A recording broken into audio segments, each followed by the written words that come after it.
Сегодня 2 апреля, Всемирный день распространения информации о проблеме аутизма.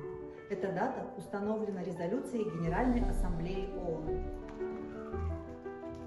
Цель этого дня – привлечение внимания общественности к необходимости помогать людям с аутизмом, повышать качество их жизни, информированность о расстройствах аутистического спектра.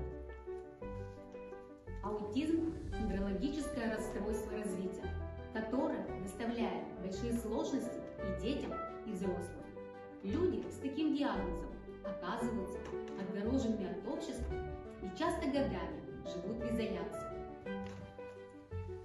Ранняя диагностика и реабилитация могут облегчить ситуацию и помочь людям адаптироваться в обществе.